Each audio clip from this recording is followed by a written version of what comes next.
Olá, eu sou a Rafaela, professora virtual do curso Next Level. Neste módulo, vamos explorar o tabernáculo como o espaço sagrado onde Deus decidiu habitar entre o seu povo, revelando verdades profundas sobre o céu, sobre Cristo e sobre nós mesmos. Assim como as festas apontam para o tempo de Deus, o tabernáculo aponta para o lugar da sua presença. Cada detalhe dessa estrutura, do átrio ao Santo dos Santos, é uma sombra das realidades celestiais que se cumprem plenamente em Jesus, nosso sumo sacerdote. Você já parou para pensar que o tempo e o espaço não são coisas separadas?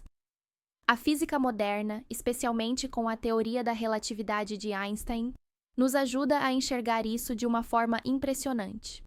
Ele demonstrou que espaço e tempo, na verdade, formam uma única realidade, o espaço-tempo. E mais, esse tecido do universo pode ser curvado, distorcido, influenciado. Ou seja, o tempo não é uma linha reta e o espaço não é apenas um cenário neutro. Tudo está conectado. Curiosamente, a Bíblia já nos apresentava algo semelhante, só que em uma dimensão espiritual. Nas Escrituras, vemos que Deus também entrelaça tempo e espaço de maneira profunda. Em Levítico 23, ele determina momentos no calendário, festas específicas, como convites para encontros com o seu povo. E em Êxodo 25, ele ordena a construção de um lugar físico, o tabernáculo, um espaço sagrado onde ele escolheria habitar. Essas duas realidades, o tempo santo e o espaço santo, caminham juntas. Deus marca um quando e um onde para se revelar. Não são eventos isolados, mas partes de uma mesma história, uma realidade espiritual onde o céu toca a terra. Nos módulos anteriores, exploramos o tempo sagrado, o ciclo das festas, cada uma carregada de significado profético e espiritual. Agora, no módulo 3, é hora de entrar no espaço sagrado. Vamos voltar ao deserto, aquele momento logo após o Êxodo, quando Deus chama Moisés ao Monte Sinai e dá uma instrução poderosa. Instrua os israelitas a construírem para mim um santuário, para que eu habite no meio deles. O tabernáculo e todos os seus utensílios deverão ser feitos exatamente de acordo com o modelo que eu lhe mostrarei. Êxodo 25, 8 e 9. A partir daqui, começamos uma nova etapa da jornada, descobrindo que o tabernáculo é muito mais que uma tenda antiga. Ele é um modelo, um símbolo, um mapa espiritual. E, acima de tudo, uma promessa. Deus deseja habitar conosco. Quando Deus ordena a construção do tabernáculo, ele está revelando algo muito profundo: o desejo de habitar no meio do seu povo. Não apenas observar de longe, não apenas se manifestar em momentos pontuais, mas estar presente, de forma constante e tangível. O tabernáculo não era apenas uma estrutura física, era um símbolo vivo da presença de Deus, um espaço sagrado preparado para que o invisível se tornasse visível, o eterno tocasse o temporal. Ao longo das Escrituras, esse lugar sagrado recebe diferentes nomes, e cada um deles nos ajuda a entender um pouco mais da sua função espiritual. Tabernáculo vem do hebraico Mishkan, que significa morada ou habitação. É o local onde Deus decidiu habitar entre os homens. Um Deus santo, infinito, escolheu se aproximar e fazer morada no meio de um povo frágil e em constante peregrinação. Outro nome é Tenda da Congregação ou Tenda do Encontro, um lugar de encontro onde Deus se encontrava com Moisés e também com o povo. Esse nome carrega uma verdade poderosa. Deus quer se encontrar conosco. Assim como o povo se aproximava da entrada da tenda, hoje somos convidados a nos aproximar de Cristo, que declarou: Eu sou a porta, quem entra por mim será salvo. João 10:9. Também é chamada de Tenda do Testemunho, pois ali estava a Arca da Aliança, que continha as tábuas da lei, o testemunho de Deus, sua aliança escrita com o povo. Esse nome nos lembra que o tabernáculo não era só um lugar de presença, mas também de revelação e compromisso. Outro termo usado é santuário, um espaço separado, consagrado, distinto de tudo ao redor. Era ali que Deus manifestava sua santidade, e onde o povo aprendia o que significava estar diante de algo realmente sagrado. Por fim, o tabernáculo também é chamado de casa de Deus. Essa expressão carrega intimidade. Não é apenas um templo, é uma casa, um lugar onde Deus mora, onde somos recebidos, onde pertencemos. Cada um desses nomes revela um aspecto daquilo que o tabernáculo representava: encontro, comunhão, santidade, aliança, habitação. E, acima de tudo, revelam o caráter de um Deus que escolhe estar perto. Ele não é um Deus distante, é o Deus que arma sua tenda no meio do acampamento. E mais tarde, como veremos, viria a habitar entre nós de forma definitiva em Cristo, o Emanuel, Deus conosco. Quando olhamos para o tabernáculo, percebemos que ele não é apenas uma estrutura antiga com cortinas, móveis e medidas. Ele é um mapa espiritual. E como todo mapa, pode ser lido de diferentes direções. Existem duas formas principais de interpretar o caminho dentro do tabernáculo. A primeira é a jornada do homem até Deus. É o caminho do exterior para o interior. Começa no átrio, passa pelo lugar santo e, por fim, chega ao lugar santíssimo. Esse percurso representa a nossa busca por Deus, nossa aproximação gradual da sua presença, passando pela fé, pela purificação, pela adoração e pela intercessão até alcançar a comunhão mais profunda. Mas há uma segunda forma, e é essa que vamos seguir neste estudo. É a jornada de Deus até o homem. É o movimento que parte do coração de Deus, lá no lugar santíssimo, e avança em direção ao povo. É a revelação do Deus que se aproxima, que sai do trono da sua glória para nos alcançar. Começamos onde tudo começa, com Deus, com sua presença, com sua iniciativa, porque antes de buscarmos a Deus, foi Ele quem veio ao nosso encontro. Para entendermos isso melhor, vamos relembrar como o tabernáculo era dividido. O lugar santíssimo, ou Santo dos Santos, era o ambiente mais sagrado. Lá ficava a Arca da Aliança, símbolo da presença direta de Deus entre o seu povo. Era um espaço fechado, iluminado apenas pela glória divina, onde só o sumo sacerdote podia entrar uma vez por ano. O lugar santo vinha logo antes, e ali estavam 3 objetos importantes. A mesa dos pães da presença, representando a provisão de Deus. O candelabro de ouro, simbolizando a iluminação do Espírito.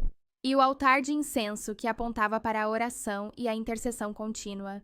E o átrio ou pátio externo era o espaço mais acessível. Ali ficavam o altar de bronze, onde os sacrifícios eram oferecidos. E a pia de bronze, onde os sacerdotes se purificavam antes de servir. Cada parte do tabernáculo carrega um significado espiritual. E, nesta jornada que começa com Deus, vamos descobrir o que cada elemento revela sobre quem Ele é, como Ele se comunica conosco e de que forma abriu o caminho para estarmos novamente em Sua presença, por meio de Jesus Cristo. Quando lemos o Novo Testamento, especialmente a carta aos Hebreus, percebemos que o tabernáculo nunca foi apenas sobre rituais antigos ou estruturas do passado. O autor de Hebreus nos dá uma chave preciosa. Tudo aquilo que Moisés construiu, cada cortina, cada móvel, cada medida, era, na verdade, uma sombra das realidades celestiais. A sombra, por si só, não é a realidade, mas ela aponta para algo maior. É como quando vemos a silhueta de alguém se aproximando. A sombra não revela tudo, mas já nos dá uma ideia de quem está vindo. O tabernáculo era isso, uma silhueta divina, projetada no tempo e no espaço, para revelar a essência do céu. E qual é essa realidade final? Cristo. No Antigo Testamento vemos as sombras, mas no Novo a luz se acende. Jesus é a realidade plena. Ele é o verdadeiro Cordeiro, o verdadeiro sumo sacerdote, o verdadeiro tabernáculo. Tudo convergia para ele. Mas essa revelação não para aí. Muitos teólogos e estudiosos perceberam que o tabernáculo também funciona como um espelho espiritual, não só do céu, mas do próprio ser humano. Afinal, como afirma Paulo, vocês são o templo do Espírito Santo. 1 Coríntios 3,16. E assim como o tabernáculo, nós também somos formados por 3 partes: corpo, alma e espírito. 1 Tessalonicenses 5:23. Vamos olhar para isso juntos. O lugar santíssimo, o ambiente mais íntimo e sagrado, representa o nosso espírito, o centro da nossa conexão com Deus, onde sua presença habita. O lugar santo aponta para a alma, nossos pensamentos, sentimentos, vontade. É ali que recebemos direção, sustento e nos comunicamos com o céu por meio da oração. E o átrio, a parte externa do tabernáculo, representa o nosso corpo, aquilo que é visível, onde as ações acontecem e os sacrifícios são apresentados. Esse paralelo nos mostra que o tabernáculo não é só uma construção física ou um símbolo teológico. Ele é uma mensagem viva que nos ajuda a entender o céu, a Cristo e até mesmo a nós mesmos. Conhecer o tabernáculo é, de certa forma, conhecer o coração de Deus e também aquilo que Ele deseja restaurar em nós, espírito, alma e corpo, completamente rendidos à sua presença. À medida que avançamos no estudo do tabernáculo, começamos a perceber que ele não apenas reflete aspectos da nossa caminhada espiritual e da estrutura do ser humano, mas também espelha realidades muito maiores que tocam os céus. Em 2 Coríntios 12:2, o apóstolo Paulo menciona uma experiência extraordinária. Ele foi arrebatado até o terceiro céu. Essa expressão nos abre uma perspectiva fascinante de que existem camadas ou dimensões celestiais. E de forma surpreendente, o tabernáculo também aponta para essas três realidades. Comecemos pelo terceiro céu, o céu espiritual, o paraíso. É a morada de Deus, o trono da graça, o lugar onde a adoração é contínua e a glória de Deus é plena. No tabernáculo, esse espaço é representado pelo lugar santíssimo. Ali não havia luz natural ou artificial.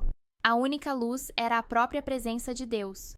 Esse é o destino final dos salvos, onde a comunhão com o Pai é completa. Em seguida, temos o segundo céu, o céu cósmico, o espaço onde estão as estrelas, os planetas, e onde, segundo Efésios 6:12, atuam principados e potestades. Essa dimensão espiritual, embora invisível aos nossos olhos, é palco de realidades intensas. No tabernáculo, essa esfera está simbolizada no lugar santo, iluminado pelas 7 lâmpadas do candelabro. É um espaço de batalha espiritual, mas também de adoração e intercessão contínua. Por fim, o primeiro céu é o mais próximo de nós. A atmosfera, o céu visível, onde estão as nuvens, os pássaros, o ar que respiramos. No tabernáculo, essa realidade está representada pelo átrio, um espaço aberto, iluminado pela luz natural, onde o povo apresentava seus sacrifícios e onde tudo começava. Essas 3 divisões, tanto no céu quanto no tabernáculo, não são por acaso. Elas formam um padrão, um mapa espiritual que nos ajuda a entender o movimento de Deus em direção ao homem e a jornada do homem em direção a Deus. Vamos aprofundar esse paralelo e ver como cada parte do tabernáculo nos ajuda a compreender melhor não apenas a estrutura do culto, mas a própria estrutura do céu. E o mais incrível, esse céu que parecia tão distante, agora está acessível, porque Cristo, o nosso sumo sacerdote, abriu o caminho até o lugar santíssimo. Tópico 1.1 Revelação do tabernáculo em Apocalipse. O tabernáculo funciona como uma maquete espiritual, um modelo pedagógico construído por ordem de Deus para ensinar o povo sobre algo invisível, eterno e glorioso, a habitação celestial, o próprio céu. Hebreus 9 nos lembra que Cristo não entrou num santuário feito por mãos humanas, mas no céu mesmo, para se apresentar diante do Pai em nosso favor. E é aqui que o livro de Apocalipse entra em cena com toda a sua força simbólica, mostrando que aquilo que antes era sombra, agora é realidade. Podemos imaginar esse céu em 3 salas, conectadas com as 3 áreas do tabernáculo. Sala do trono, o Santo dos Santos ali, onde ficava a Arca da Aliança, é o ponto mais sagrado, o lugar da glória. No céu, esse espaço é representado pelo trono de Deus. Em Apocalipse 4, vemos esse trono resplandecente, rodeado por anjos, trovões e adoração contínua. É o coração do universo, onde Cristo, o Cordeiro que venceu, reina com o Pai. Um lugar de glória e governo. Sala do banquete, o lugar santo. O lugar santo trazia elementos de comunhão, o candelabro, os pães da proposição, o incenso. Tudo isso apontava para relacionamento contínuo com Deus. E em Apocalipse, essa dimensão se revela como a sala do banquete celestial. Os santos servem diante do trono, Apocalipse 7:15, e somos convidados para as bodas do Cordeiro, Apocalipse 19. É um lugar de alegria, de intimidade com Cristo, onde a adoração é vivida como festa e comunhão. Sala do tribunal, o átrio. No átrio ficava o altar de bronze, onde os sacrifícios eram feitos. Era o espaço do juízo e da expiação.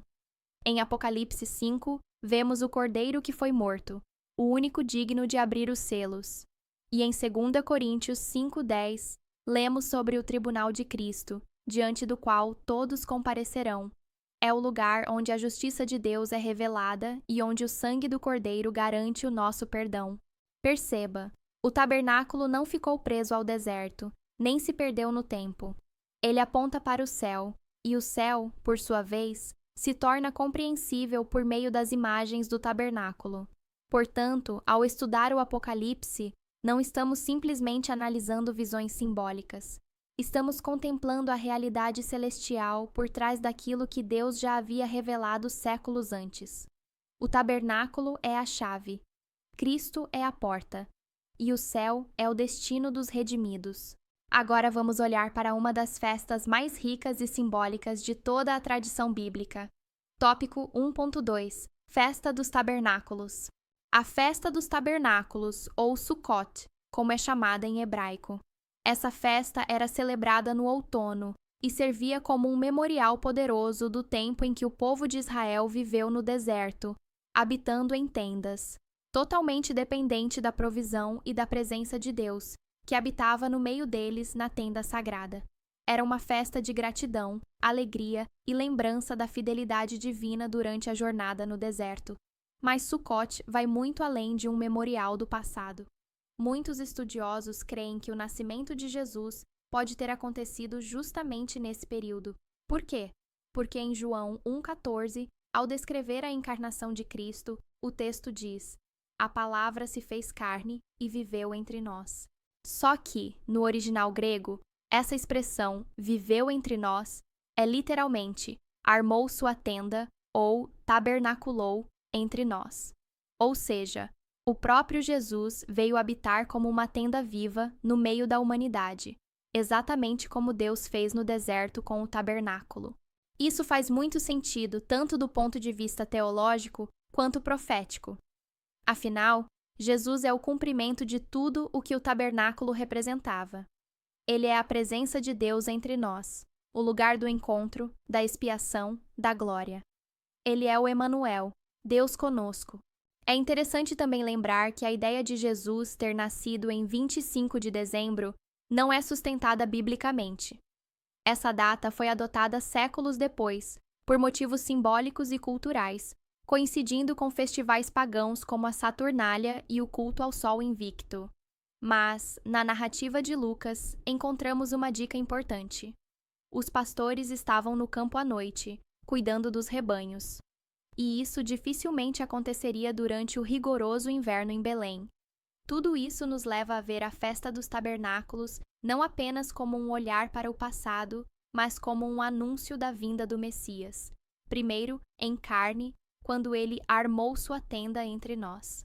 Depois, na sua segunda vinda, quando ele habitará definitivamente com os redimidos, como vimos no módulo anterior. Portanto, ao estudarmos essa festa, não estamos apenas aprendendo sobre tradições antigas. Estamos enxergando o plano de Deus em movimento, revelado em Cristo, o tabernáculo vivo, que veio nos encontrar e prometeu voltar. O livro de Hebreus é uma chave essencial para compreendermos o que será estudado neste último tópico. Com linguagem profunda e simbólica, o autor nos conduz à revelação de Cristo como o sumo sacerdote perfeito, aquele que entrou não em um santuário terreno, mas no verdadeiro, celestial. Ele é o mediador da nova aliança, o cumprimento vivo de tudo o que foi anunciado nas sombras do Antigo Testamento.